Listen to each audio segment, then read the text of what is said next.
Assalamualaikum warahmatullahi wabarakatuh. Selamat pagi saudara, senang sekali saya Puspasari dapat berjumpa lagi dengan Anda dalam program Sapa Gorontalo hanya di Kompas TV Independen Terpercaya.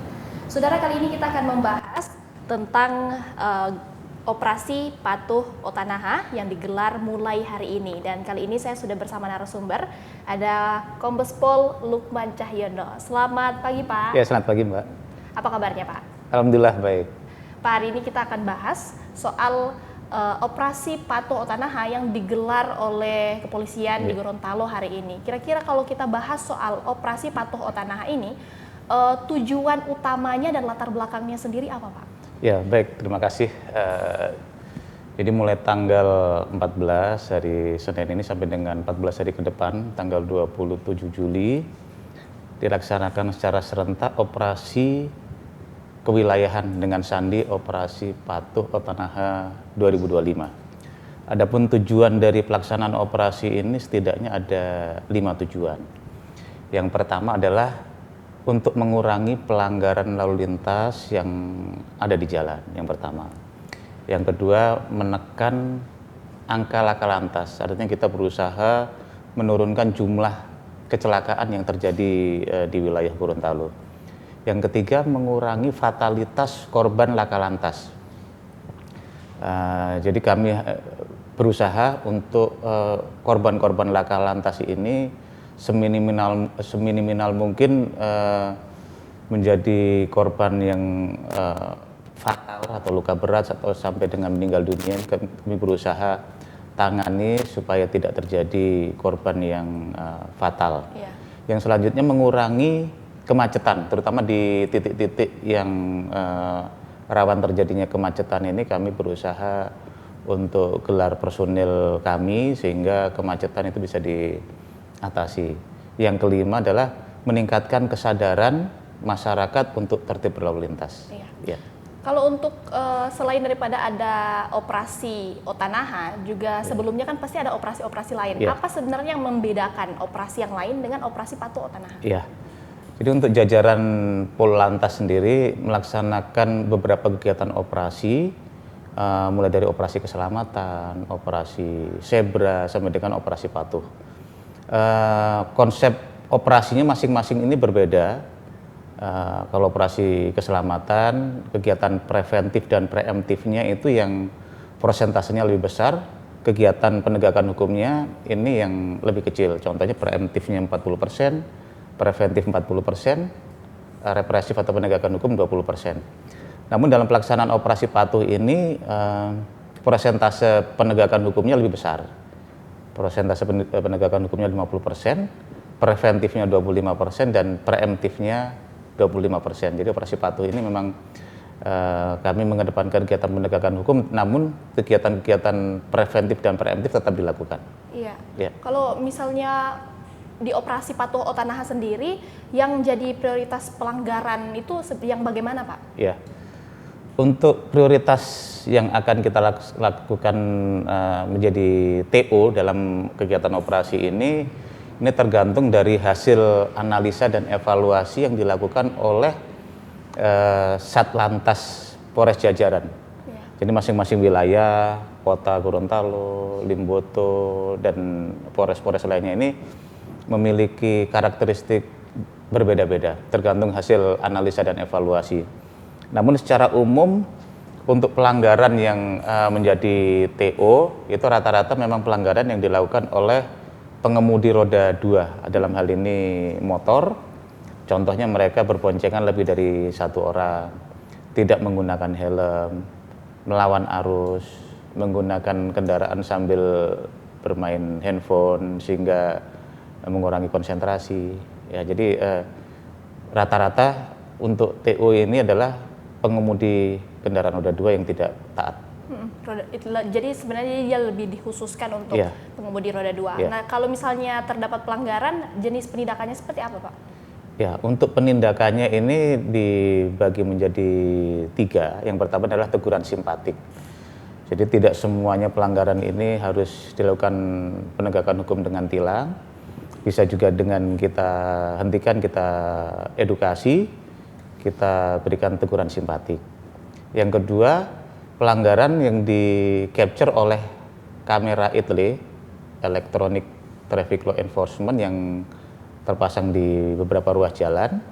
Yang ketiga adalah dengan menggunakan tilang manual, yaitu tilang yang digunakan oleh petugas yang melakukan kegiatan patroli maupun razia di jalan. Jadi ada 3. Ya. Kalau klasifikasinya sendiri kan ada 3 jenis penilangan. Klasifikasi pelanggarannya sendiri untuk bisa dapat masing-masing dari proses penilangan itu bagaimana Pak? Untuk klasifikasinya sendiri kami melihat dari ketika petugas menemukan di jalan, nah kalau memang pelanggaran ini berpotensi menyebabkan kecelakaan, itu tentunya kami akan lakukan tindakan tegas. Contohnya apabila benar-benar petugas di lapangan menemukan pengemudi kendaraan yang melawan arus, nah ini kan membahayakan keselamatan diri pengemudi tersebut sendiri maupun orang lain. Ini tentunya kami akan tindak tegas, termasuk juga kendaraan mungkin roda 4 yang melakukan pemuatan barang-barangnya ini tidak sesuai dengan ketentuan. Contohnya kendaraan overloading, yang tentunya itu juga bisa membahayakan keselamatan dari pengemudi jalan yang lain. Mungkin untuk pelanggaran-pelanggaran yang sifatnya ringan itu bisa kita tindak dengan teguran simpati. Karena ini operasinya kan berjalan mulai dari hari ini sampai dengan 27 Juli dan tentunya ini metodenya seperti apa Pak? Misalnya disebar di beberapa titik untuk sekali turun atau bagaimana Pak? Kegiatan yang dilakukan selama operasi ini ada 3 kegiatan. Itu kegiatan yang pertama kegiatan preemptif.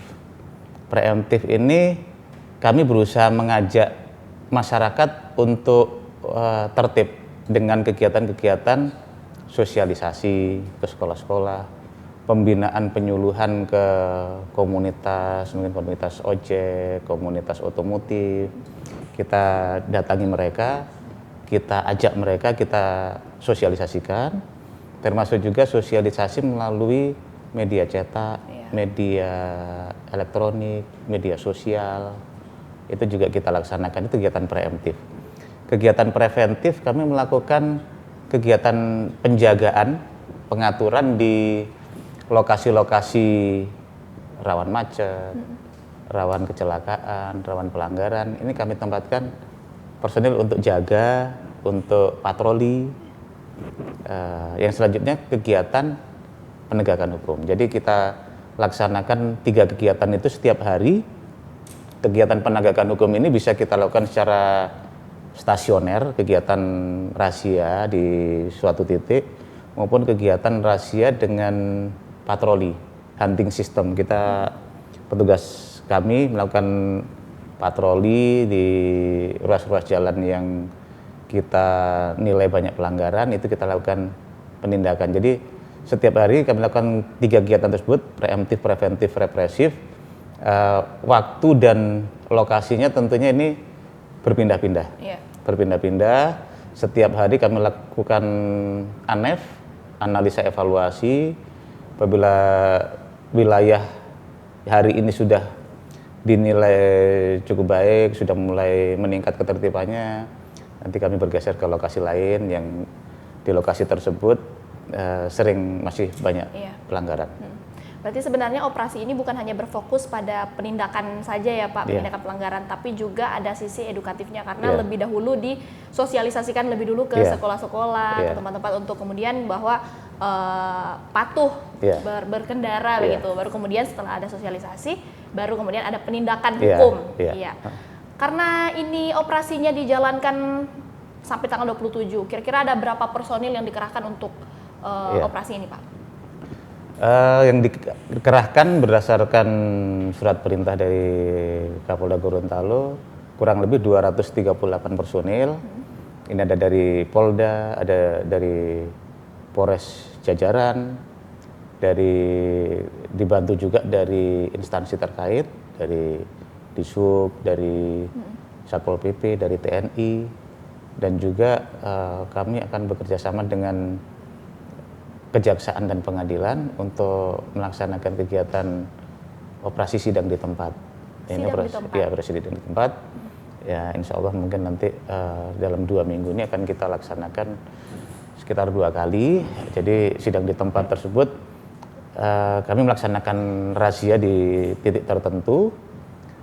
Selanjutnya pelanggar ini bisa langsung mengikuti sidang di tempat, membayar denda di tempat. Di situ nanti akan ada perangkat dari persidangan, yaitu dari hakim, dari jaksa. Jadi bisa langsung masyarakat juga teredukasi bahwa proses tilang sampai dengan pembayaran denda itu seperti apa. Masyarakat kan lebih teredukasi karena dendanya juga pasti nanti akan masyarakat tahu bahwa denda tilang itu besarnya berapa. Iya. Menarik sekali soal sidang di tempat itu ya Pak, karena setahu masyarakat pasti kan sidang itu dilakukan di di tempat sidang ya, misalnya di Polres atau di Polda, tapi ini dilakukan langsung di tempat ketika ada terjadi pelanggaran. Nah, ini tentu pembahasan yang sangat menarik dan akan kita lanjutkan pembahasan ini. Jangan kemana-mana, tetap di Sapa Gorontalo.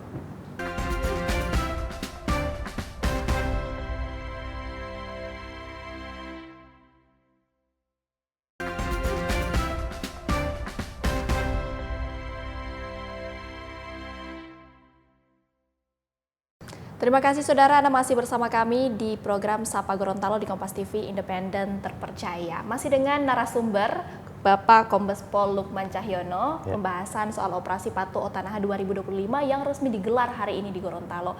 Tadi sudah sempat berbincang dan ada yang menarik bahwa ada metode sidang di tempat ketika melakukan pelanggaran, dan ini tentunya baru juga di telinga saya dan tentunya juga di masyarakat dan juga saudara yang ada di rumah. Bagaimana kira-kira sidang di tempat ini Pak?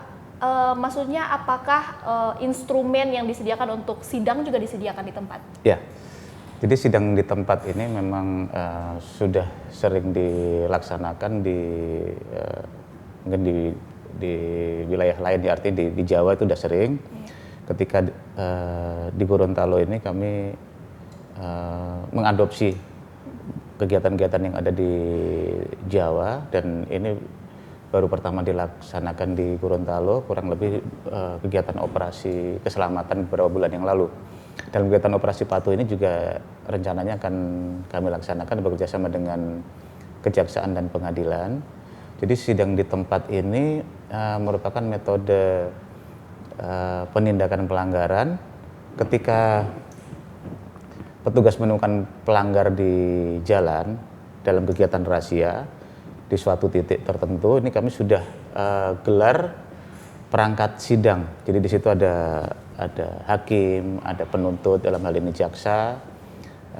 Mereka sudah memposisikan diri di tempat yang sudah kami tentukan. Biasanya di halaman pinggir jalan, tempat pelaksanaan razia, sehingga nanti pelanggar ini ketika ditemukan melakukan pelanggaran bisa langsung sidang di hadapan hakim, diputuskan dendanya dan bisa membayar denda di tempat, dan setelah itu bisa melanjutkan perjalanan dengan membawa barang, tidak ditinggal lagi barang buktinya. Jadi ini sangat memudahkan masyarakat, dan masyarakat akan teredukasi.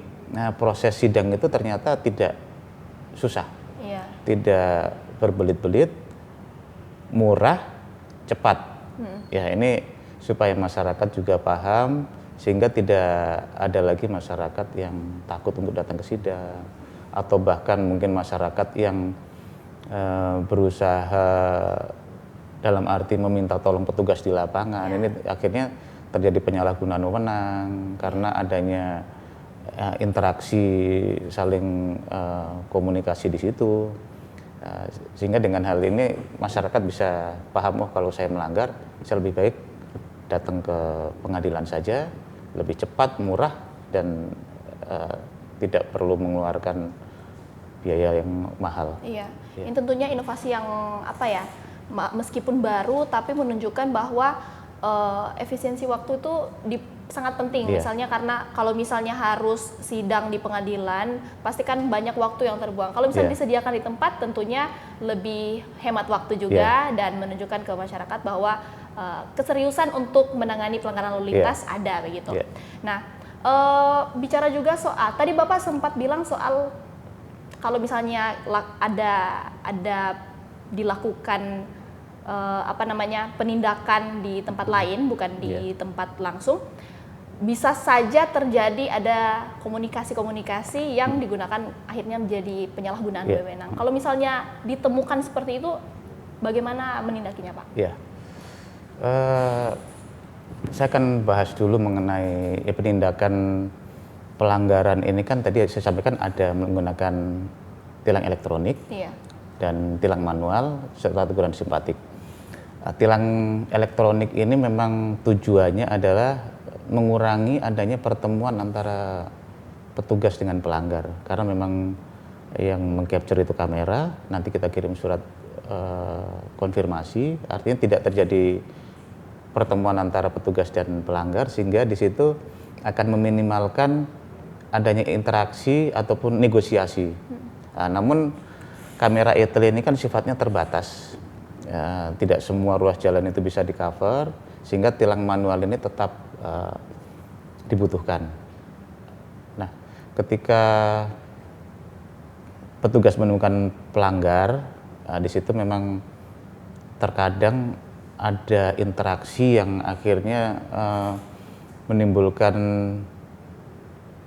semacam penyalahgunaan wewenang oleh petugas di lapangan. Pelanggar ingin minta tolong, petugas memanfaatkan sehingga terjadilah penyalahgunaan wewenang tersebut. Nah, ingin saya sampaikan juga bahwa bagi pelanggar yang melakukan pelanggaran dan ditemukan oleh petugas, ini jangan ada upaya-upaya untuk melakukan suap lah kepada petugas, karena petugas dan yang memberi suap ini sama-sama salah dan sama-sama bisa dipidana. Ya, jadi petugas maupun yang berusaha melakukan suap ini dua-duanya sama-sama salah. Nah, untuk meminimalkan terjadinya kegiatan yang pelanggaran tersebut, tentunya dari saya selaku Dirlantas mengajak masyarakat ketika melakukan pelanggaran, silahkan bisa datang saja ke pengadilan untuk melaksanakan sidang, dan kami informasikan juga petugas di lapangan ini tidak boleh untuk menerima titipan sidang. Artinya setiap uang yang diberikan kepada petugas itu pasti pelanggaran hukum. Artinya petugas itu tidak memiliki kewenangan untuk menerima titipan sidang.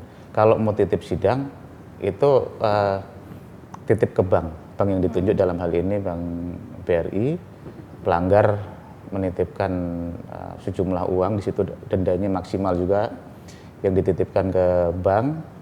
Nanti ketika hasil putusan sidang dendanya itu nominalnya berapa, itu pelanggar bisa mengambil kembalian dari denda yang dititipkan.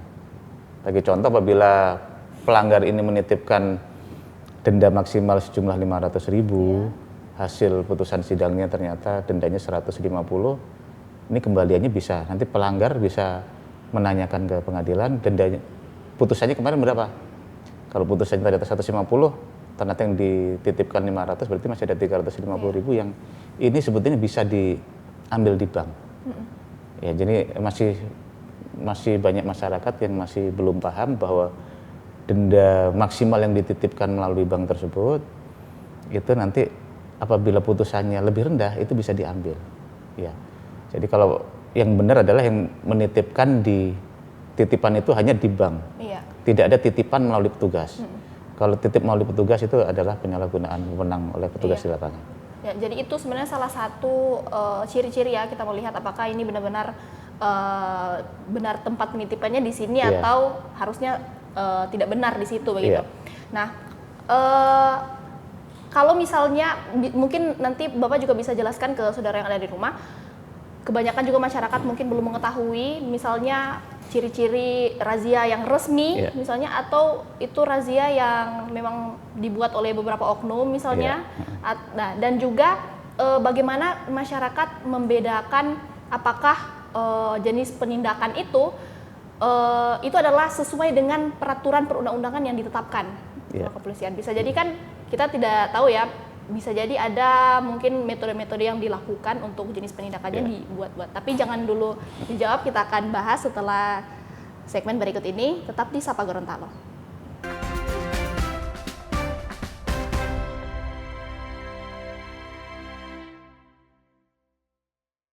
Terima kasih saudara, Anda masih menyaksikan Sapa Gorontalo di Kompas TV Independen Terpercaya. Masih dengan saya Puspasari dan narasumber ada Kombes Pol Pak Lukman Cahyono. Dengan pembahasan seputar operasi Patuh Otanaha yang sudah kita bahas dari tadi ya Pak. Tadi sempat kita bahas soal penindakan pelanggaran yang dilakukan misalnya, dan tadi juga saya sempat bertanya sama Bapak, kira-kira Bapak bisa jelaskan ke saudara juga yang ada di rumah, masyarakat yang tentunya banyak yang mungkin belum teredukasi soal bagaimana razia yang resmi dilakukan sesuai dengan peraturan perundang-undangan yang berlaku. Ya baik, jadi kegiatan razia kendaraan ini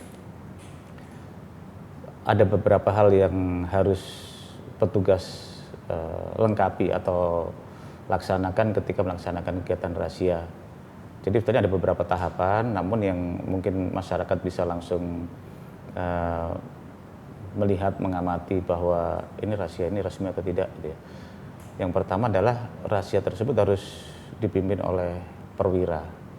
Perwira adalah yang pangkatnya minimal inspektur 2 polisi, atau mungkin masyarakat bisa menanyakan, Pak ini pimpinan perwiranya siapa, itu bisa. Yang kedua bisa juga masyarakat menanyakan surat perintah tugas. Yang selanjutnya ada papan pengumuman secara resmi dalam hal ini yang dipasang di jalan, yang di situ tertulis operasi apa gitu, di situ tertulis. Yang selanjutnya ada beberapa hal yang ini sifatnya internal ya, jadi petugas ini harus melaksanakan di tempat yang aman, dalam arti tidak membahayakan dari para pengemudi atau pengguna jalan yang lain. Dalam hal ini mungkin tidak boleh berada di tikungan yang lokasinya penerangannya, kalau di malam hari penerangannya kurang, yang intinya tetap aspek keselamatan itu tetap harus yang utama. Aspek keselamatan di situ ada lokasi parkir, lokasi masyarakat untuk menghentikan kendaraannya tidak mengganggu lalu lintas jalan yang lain. Ini kira-kira untuk yang sifatnya internal yang harus dilaksanakan oleh anggota Polantas seperti itu. Namun yang mungkin masyarakat bisa tanyakan adalah di situ apakah sudah ada surat perintah tugas, ada perwira yang bertanggung jawab yang bisa mengawasi pelaksanaan operasi tersebut sesuai dengan prosedur. Kalau semisalnya ya Pak, ditemukan ada razia yang menyalahgunakan wewenang seperti itu, bagaimana masyarakat harus bersikap begitu? Ya, yang pertama masyarakat, saya rasa masyarakat sekarang sudah cukup cerdas, kritis. Ini bisa menginformasikan kepada, dalam hal ini saya juga membuka komunikasi yang terbuka dengan pihak siapapun. Masyarakat bisa langsung menghubungi saya, menghubungi Kapolres tempat, Kasat Lantas, ini bisa. Jadi masyarakat jangan takut, ini justru menjadi sarana kontrol kami. Memang kami akui bahwa masih ada beberapa oknum yang ini memanfaatkan situasi, memanfaatkan momen razia ini yang harusnya untuk meningkatkan kesadaran masyarakat. Di situ terjadi penyalahgunaan wewenang, ini juga masih ada. Jadi masyarakat jangan ragu-ragu, mungkin menginformasikan juga kepada teman-teman media, ini juga tidak apa. Nanti teman media bisa langsung telepon saya dan nanti akan saya cek ke Kasat Lantas. Tapi kalau untuk waktu pelaksanaan razia sendiri sesuai dengan peraturan itu memang hanya dari pagi atau ada sampai malam juga? Ya. Jadi razia ini sebetulnya tidak terbatas waktunya hanya siang hari saja. Namun ketika pagi hari pun atau pagi sampai sore, ini tentunya pelaksanaannya ini kita lihat contoh apabila ini jam masyarakat untuk berangkat kantor, masyarakat berangkat ke sekolah, ini tidak elok kalau kami melaksanakan razia karena akan mengganggu, mungkin akan berakibat masyarakat akan telat datang kantor, ke sekolah, atau jam-jam yang mungkin orang mau beribadah. Nah ini menjadi atensi juga untuk waktunya. Sedangkan malam hari ini juga tidak ada ketentuan yang melarang untuk razia malam hari. Justru malam hari ini kalau dilihat banyak pelanggaran dalam hal ini balap liar, trek-trekan malam hari, ini bisa juga dilaksanakan kegiatan razia. Memang beberapa waktu lalu ada sempat berita viral, ini malam hari kok razia. Justru sebetulnya kami banyak menerima masukan dari masyarakat, ini sering balap liar nih malam hari. Ya tentunya razia tersebut akan kita laksanakan. Jadi siang atau malam ini tetap bisa dilaksanakan, namun melihat situasi yang jangan mengganggu aktivitas masyarakat, termasuk juga pemilihan lokasi razia juga demikian. Tentunya kami akan melihat lokasi-lokasi yang jangan sampai kegiatan ini menjadi kontraproduktif. Iya. Kadang-kadang ada razia yang tempatnya dilakukan tepat di tikungan. Jadi kadang-kadang orang sering kaget saat mereka belok ternyata ada razia. Sering terjadi kecelakaan juga di sekitar tikungan itu karena itu masyarakat kaget kan. Atensi juga buat kami.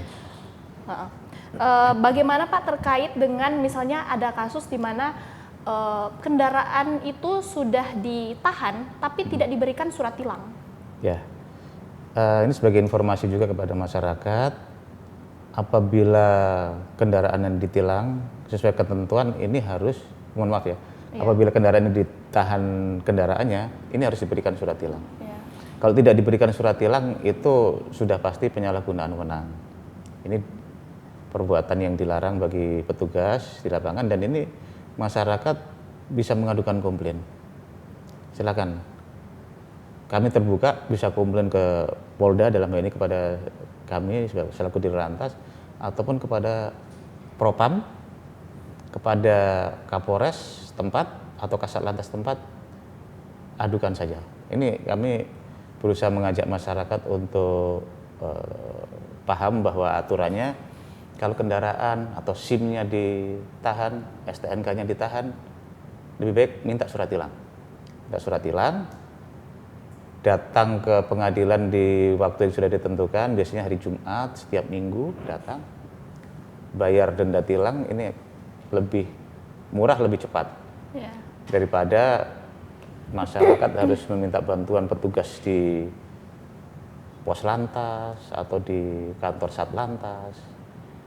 Nah, ini mudah-mudahan masyarakat paham bahwa aturannya memang demikian. Kalau memang barang bukti kendaraan atau surat-suratnya ditahan, lebih baik minta surat tilang.